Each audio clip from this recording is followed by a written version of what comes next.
Hello, Credit Steppers. I am going to attempt to show our members how to do the shopping cart trick. I have a Internet Explorer window open, and I know in the instructions on how to do the shopping cart trick that's in our group files tells you to clear your browser. But what I find much quicker to do is simply to open up a new in private window. If you happen to be on Google Chrome, you can pull up a incognito window, okay? So I just pulled up this in private window here. And what we're going to do is we're going to try to get the shopping cart trick to work for J. Crew today.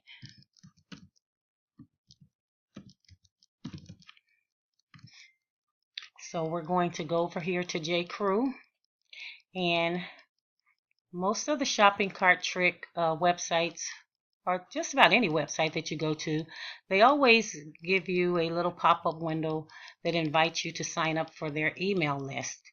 And I do recommend signing up for the email list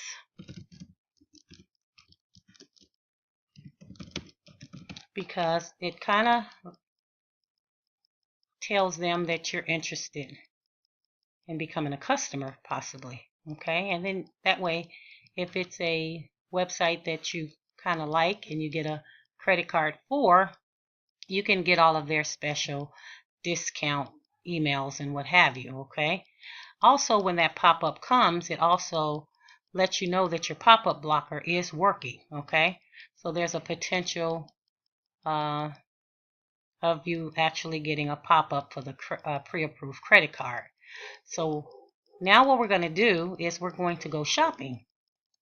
And when I put items in the cart to try to get the shopping cart trick to work, I always put in about $200 to $250 of products into the cart. I've heard that kind of triggers them giving you a pre-approval.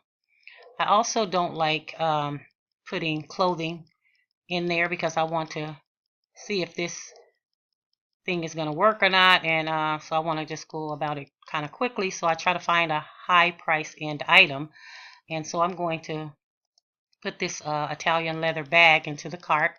And also when you pick items such as this, you don't have to put in sizes, colors, and all of that like you do when you putting in a clothing item. Okay, you might not be able to see on the bottom of this screen, but it says add to bag. So I'm going to add this Italian leather bag to the cart. So that's now in the cart. And then I'm going to find another item to put in the cart so that I can have at least over $200 in my cart. So these sunglasses here are $128, so that should possibly do it. So let's go ahead and put a pair of the sunglasses into the cart. Let's scroll down here, pick a pair of sunglasses. Excuse me. And once the sunglasses come up, doesn't matter which pair you pick and what you put in the cart, because we're not going to actually make a purchase for these things today. So I'm going to scroll here and I'm going to add that to the cart. So as you can see here, there's two items in the cart subtotaling $212.99. So I think that might do it. So we're going to go ahead and check out. Okay. And so you see that we have both of these items here in the cart. And before you check out, if they ask for your zip code so that they can estimate your taxes, go ahead and put that in.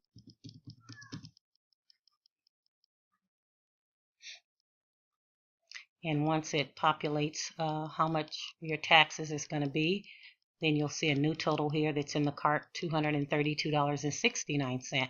So we're going to go ahead and check out. I think we have enough in the cart to trigger the pop-up.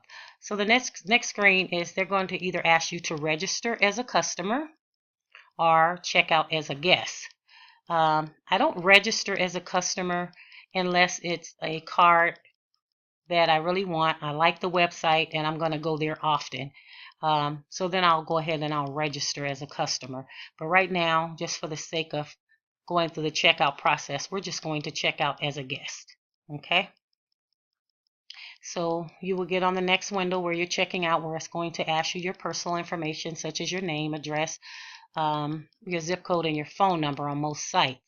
What I would like to point out and stress is that when you enter your name, first and last name, your address, your zip code, and your phone number, make sure that you have already updated your personal information on your credit report. And then you make sure that you type it in just the way you see it on your credit report. I don't have a middle initial or a middle name on my credit report, so it's a good thing that this site isn't asking for it. But if the site asks for it, then put that middle initial. If the site is not asking for a middle initial, then you're just going to put your first and your last name. Don't put your first name and then in this same box put your middle initial, because then it's not going to pick the information up correctly, because doing the shopping cart trick, they are doing a soft pull to your credit. So everything still has to match, okay? I'm going to go ahead and put in my information. So there's going to be a brief pause here because I don't want to put in my personal information for the world to see, okay? So give me a sec. So I filled in all of my information and I kind of taken it off the screen. But, you know, the next thing that they were asking is for me to check this little box here if my address was also my billing address, and it is. And then we're going to go ahead and click continue. Oh, it's asking for my phone number. Sorry, people. Let's get my phone number in there. Okay, and then we're going to click continue. Alrighty, and then the next page you should come to, and this is basically each website should, you know, behave in this way. And if not, you know, then you just follow each window that pops up and fill in the correct information. This page just happened to be the shipping options, and the method that I'm going to leave here is the economy shipping because it's free. Okay, and then let's see here, it asks if there's a gift in this order. So I guess if it's a gift, then you would basically put which item is a gift, so you can probably possibly ship it to that person. So that's all it's asking for this page. So I'm going to continue. And then it gets to the page where it's asking for the payment. Okay, and usually this is where your pop-up should come up. Wow, there we go. You've been pre-approved for the J.Crew credit card. Even though you've seen where it was asking for credit card information, sometimes you need to wait a little bit to see if that pop-up comes, okay? If that pop-up does not come and that page remains where you have to put in your credit card information, expiration date, so forth and so on, then you did not get a pop-up, okay? You're not. If you put in that information, what's going to happen is that you're going to get a hard pull to your credit report. You've got to get one of these little pop-ups, okay, you guys? So this is it. This here says that I've been approved, pre-approved for a J.Crew credit card. Accept now, and I can receive a 15% off of my today's purchase. Which, remember, my purchase was for $212.99.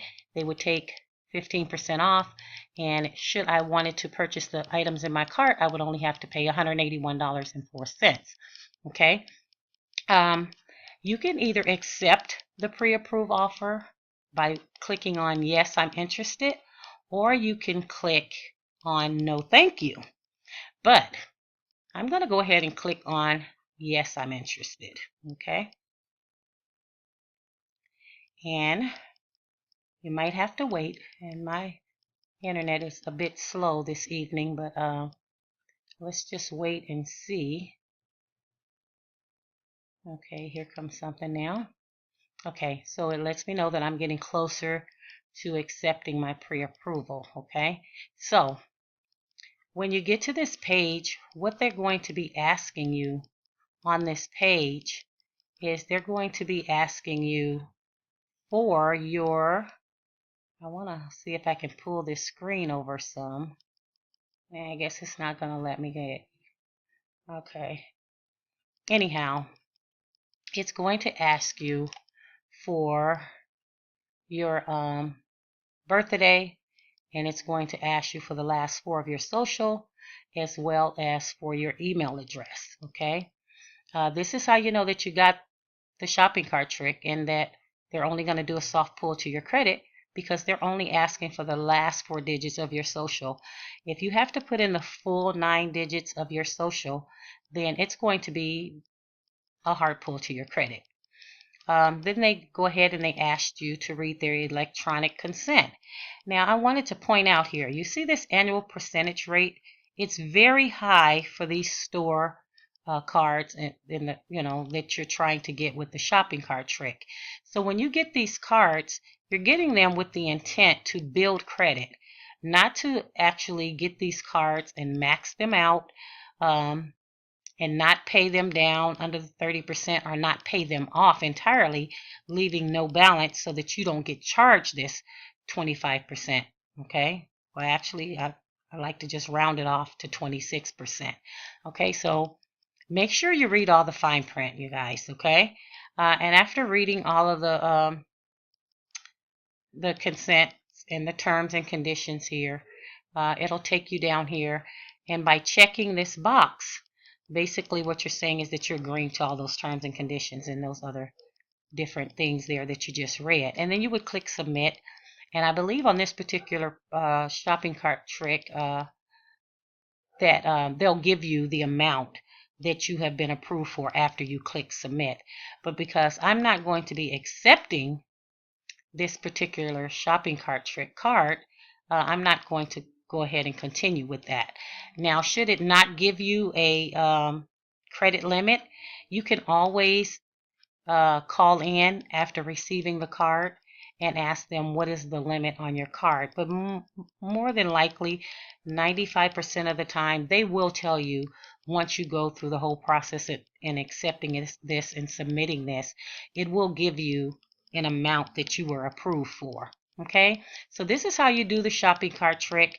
And like I say, once again, I just wanted to make it very clear that the shopping cart trick is for those that are in the rebuilding process of their credit repair, and they need to possibly add some other lines of credit to their credit report to help them. And then also getting the shopping cart tricks doesn't require a hard pull. As well, it could help your debt to income ratio. Okay, I use my shopping cart trick cards to help with my utilization, and every 2 to 3 months when I go in to pay the bill, if I've used the card, I'll go ahead and ask for a credit limit increase, because with the shopping cart trick cards, which is from Community Bank, when you request a credit limit increase, they don't give you a hard pull. So that's another plus of having a shopping cart trick card. Okay, so this is how it should look, you guys, when you go to do the shopping cart trick. So don't put in your full social. Thanks for joining me on this video. I hope it was helpful. If you have any further questions, you can go ahead and just drop them in the comments. Thanks so much for being a part of Credit Steppers, and I wish you well in your credit repair journey.